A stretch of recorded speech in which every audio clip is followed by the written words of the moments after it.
নমস্কার, আমি KP astrologer Krishnadayal Das বলছি। আপনারা হয়তো কেপি অ্যাস্ট্রোলজির কথা কেউ কেউ শুনেছেন, কেউ কেউ শোনেননি। তো আজকে এই ব্যাপারে আমি কিছু আপনাদেরকে তথ্য দেব। তো কেপি অ্যাস্ট্রোলজি হচ্ছে বেদিক অ্যাস্ট্রোলজি থেকেই ক্যালকুলেটেড করে আরো সূক্ষ্ম বিচারের জন্য তৈরি করা। তো কেপি অ্যাস্ট্রোলজিতে কি হয়, প্রত্যেক 2-3 মিনিটের জন্য আপনার জন্ম সময় শুদ্ধিকরণ করে চেঞ্জ করা হয়, যাতে আপনার অ্যাকুরেট প্রেডিকশন করা যায়। এতে আপনার কিছু স্বভাব বা ব্যবহার, আগের কিছু ঘটনা, এইসব মিল খুঁজে আমরা আগে চার্টের টাইমটাকে ফিক্স করি, তারপরে আমরা প্রেডিকশনে এগোই। এবার বৈদিক অ্যাস্ট্রোলজির মতে 2 ঘন্টার আগে কোনো লগ্ন চেঞ্জ হয় না, তাই ওই 2 ঘন্টার মধ্যে আপনি যে জন্ম সময় দেন না কেন আপনার ফলাফল একই হবে। আপনি 8 ঘন্টা আগে জন্মালেও যেটা হতো, 1 ঘন্টা পরে জন্মালেও সেটা হবে।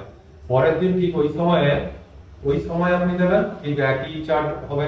তো সুতরাং এর অ্যাকুরেসি নিয়ে প্রশ্ন আছে। কিন্তু আপনি যদি এই বৈদিক অ্যাস্ট্রোলজি 60টা ডিভিশনাল চার্ট হয়, তো ওই 60টা চার্ট যদি কেউ করতে পারে, তাহলে আবার অ্যাকুরেট প্রেডিকশন করা যাবে।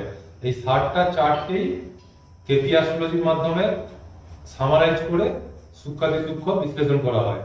তো আপনারা সঠিক এবং নিখুঁত প্রেডিকশন পাবেন।